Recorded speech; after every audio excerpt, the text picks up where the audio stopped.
Good morning student. आज हम पढ़ने जा रहे हैं रसायन विज्ञान का पहला चैप्टर। उसका नाम है रसायन विज्ञान की मूल अवधारणा। और इस चैप्टर का पहला टॉपिक जो हम ले रहे हैं उसका नाम है द्रव्य या पदार्थ। पदार्थ या द्रव्य किसे कहते हैं? तो वह संरचनाएं जिनके पास स्वयं का द्रव्यमान होता है और वह स्थान को घेरते हैं या स्थान घेरना उनका गुण होता है, उन्हें हम कहते हैं पदार्थ। पदार्थ को अलग अलग आधार पे वर्गीकृत किया गया है। भौतिक वर्गीकरण और दूसरा रासायनिक वर्गीकरण। भौतिक वर्गीकरण भौतिक अवस्था पर आधारित है। भौतिक अवस्था हम जानते हैं ठोस, द्रव और गैस। तो द्रव्य या पदार्थ को भौतिक वर्गीकरण के आधार पर बांटा गया है 3 भागों में, ठोस, द्रव और गैस। ठोस उसे कहते हैं जिसमें अवयवी कण बहुत पास पास होते हैं, इनके बीच में आकर्षण बल अधिक होता है, ये कम स्थान घेरते हैं। द्रव्य द्रव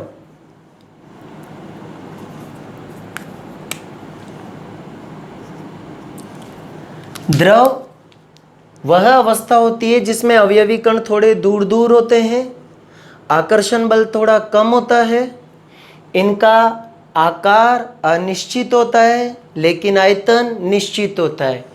ठोस में क्या बोलेंगे? आकार और आयतन दोनों निश्चित होते हैं। गैस, इनमें अवयवी कण बहुत दूर दूर होते हैं, आकर्षण बल न के बराबर होता है, इनमें ना तो आकार पाया जाता है और ना ही निश्चित आयतन होता है। ठीक है। ठोस के बारे में हम, द्रव के बारे में, गैस के बारे में लेसन नंबर 5 है बेटा, पदार्थ की अवस्था। उसके अंदर हम ठोस, द्रव, गैस के बारे में पढ़ते हैं। दूसरा वर्गीकरण आता है रासायनिक वर्गीकरण।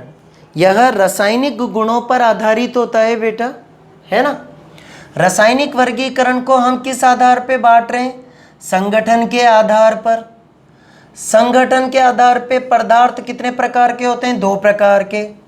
एक होता है शुद्ध पदार्थ, दूसरा होता है अशुद्ध पदार्थ, विशुद्ध पदार्थ या मिश्रण। ठीक है बेटा, क्लियर। शुद्ध पदार्थ जिनका संगठन एक जैसा होता है। शुद्ध पदार्थ वह होते हैं जिनको किसी भी विधि के द्वारा अन्य पदार्थों में तोड़ा नहीं जा सकता है। जैसे ऑक्सीजन, ऑक्सीजन को हम तोड़कर क्या बनाएंगे? कुछ नहीं बना सकते। कैल्शियम, कैल्शियम को तोड़कर क्या बनाएंगे? कुछ नहीं बना सकते बेटा। तो शुद्ध पदार्थ वो होते हैं जो आगे किसी और पदार्थ में तोड़े नहीं जा सकते हैं। ठीक है, इनका संगठन एक जैसा होता है बेटा। शुद्ध पदार्थ को फिर से 2 भागों में बांट दिया है। एक होता है तत्व और दूसरा होता है यौगिक। तत्व किसे कहते हैं? एक जैसे परमाणुओं से मिलकर बनी संरचना, या फिर हम यूं बोल सकते हैं पदार्थ की वह अवस्था जो एक जैसे परमाणुओं से मिलकर बनी होती है, उसे हम तत्व कहते हैं। हाँ, अब कुछ उदाहरण यहां समझाता हूं बेटा, है ना। कुछ तत्व होते हैं जो संयुक्त अवस्था में रहते हैं, समूह के रूप में रहते हैं। जैसे सल्फर 6 के रूप में होता है। ठीक है, फास्फोरस 4 के रूप में होता है। यानी सल्फर 6 परमाणविक अवस्था में होता है, यानी 6 परमाणु मिल सकते हैं इसमें। 8 भी मिल सकते हैं, 8 परमाणविक अवस्था में भी पाया जा सकता है बेटा सल्फर। फास्फोरस 4 फास्फोरस मिलकर के एक समूह बनाते हैं। इसी तरह आप देखो ऑक्सीजन को बेटा, इसी में आप ले लो ओजोन को। तो कुछ तत्व जो होते हैं वो समूह के रूप में होते हैं, कुछ 2 के रूप में होते हैं, कुछ 3 के रूप में, कुछ 4 के रूप में। इस तरह कुछ तत्व जो होते हैं वो सिंगल रूप में भी होते हैं, जैसे कि हीलियम, नियोन, आर्गन, जिसे हम बोल सकते हैं अक्रिय गैसें। ये भी तत्व होते हैं लेकिन ये अकेले रहना पसंद करते हैं। कुछ तत्व समूह में रहते हैं, जैसे ऑक्सीजन, ओ दो ऑक्सीजन मिलकर आपस में रहते हैं। तत्व को बांटा गया फिर से बेटा 3 भागों में। कौन कौन?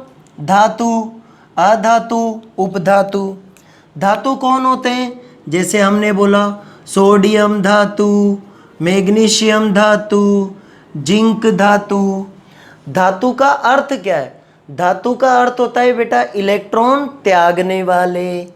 तो ये इलेक्ट्रॉन का क्या करते हैं बेटा? त्याग। तो धातु का अर्थ क्या निकला? वह तत्व जो इलेक्ट्रॉनों का त्याग करते हैं उनको धातु कहा जाता है। अधातु जैसे कि fluorine, chlorine, bromine, oxygen, nitrogen, इन सब की आदत आपने केमिस्ट्री में देखी होगी। इन पे माइनस आता है क्योंकि ये क्या करते हैं बेटा? इलेक्ट्रॉन ग्रहण करते हैं। अब आते हैं उपधातु। धातु और अधातु के बीच में ऐसे गुण होते हैं जिनमें कुछ गुण धातु के होते हैं और कुछ गुण अधातु के होते हैं, जैसे सिलिकॉन, जर्मेनियम आदि। ठीक है बेटा। शुद्ध पदार्थ का दूसरा रूप क्या ले रहे हैं हम? यौगिक। यौगिक कैसे बनते हैं दुनिया में? 2 या 2 से अधिक तत्व आपस में जुड़ते हैं बेटा। जब 2 या 2 से अधिक तत्व आपस में जुड़ते हैं तो बनने वाली संरचना क्या कहलाती है? यौगिक। जैसे H2 को Cl2 से जोड़ो तो क्या बनता है? HCl। तो HCl को क्या बोलेंगे? यौगिक। अब यहाँ पर एक बात लिखी हुई है बेटा, तत्व के नीचे भी अणु लिखा हुआ है और यौगिक के नीचे भी अणु लिखा हुआ है ना बेटा। तो तत्व भी अणु होते हैं, जैसे कि ये ऑक्सीजन गैस का अणु, पर लेकिन यहाँ क्या लिखा है ब्रैकेट में? तत्व ऐसे अणु होते हैं जो क्या होते हैं बेटा? समपरमाणविक होते हैं। आगे चलकर मैं टॉपिक में आपको अणु के बारे में भी पढ़ाऊंगा। अणु और परमाणु में अंतर भी पढ़ेंगे बेटा अपन, है ना। अणु, यौगिक भी अणु होते हैं बेटा, पर कौन से? विषम परमाणविक। तो आपको यौगिक पहचानना आना चाहिए। कैसे पहचानूंगा मैं? उस अणु के अंदर अगर अलग अलग परमाणु नजर आ रहे हैं, जैसे हाइड्रोजन और ऑक्सीजन हो गए अलग अलग, कार्बन और ऑक्सीजन, कार्बन और हाइड्रोजन, ठीक है, तो हम उन सबको क्या बोलेंगे? यौगिक। यौगिक कितने प्रकार के होते हैं बेटा? 2 प्रकार के, अकार्बनिक अणु और कार्बनिक यौगिक। अकार्बनिक यौगिक और कार्बनिक यौगिक। कार्बनिक यौगिक क्या कहता है कि इनमें कार्बन, हाइड्रोजन, है ना, इनका पाया जाना अनिवार्य होता है। तो इनमें कार्बन और हाइड्रोजन अवश्य पाया जाएगा। जैसे CH4 ले सकते हैं बेटा अपन, जैसे एल्कोहल ले सकते हैं। एल्कोहल याद है, थोड़ा बहुत 10th में आ जाता है। अकार्बनिक यौगिक में अपन किसको रखेंगे? अकार्बनिक यौगिक में रखेंगे जैसे अपन H2O को, नमक, H2SO4, CO2 आदि। ठीक है। अब हम आते हैं रासायनिक वर्गीकरण में। दूसरा जो टॉपिक है अशुद्ध या विशुद्ध या फिर मिश्रण, ये सेकंड भाग है किसका? रासायनिक वर्गीकरण का।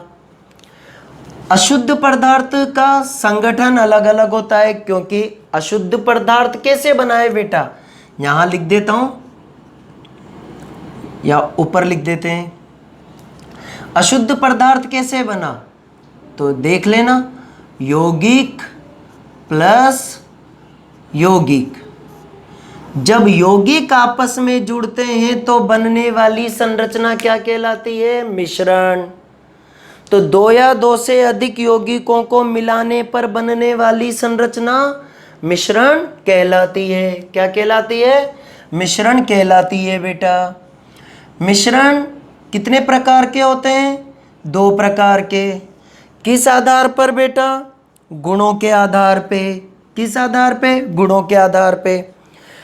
जैसे हमने पानी में नमक मिलाया तो नमक और पानी का जो मिश्रण है वो पूरी तरफ से बराबर खारा होता है, ऊपर का, नीचे का, मिडिल का, है ना। तो ये पूरा ही पानी खारा होता है बेटा। तो इसका मतलब पानी में नमक के गुण प्रत्येक दिशा में एक जैसे हुए। तो समांगी का अर्थ क्या निकला बेटा, आप सोचकर बोलो। आप गुण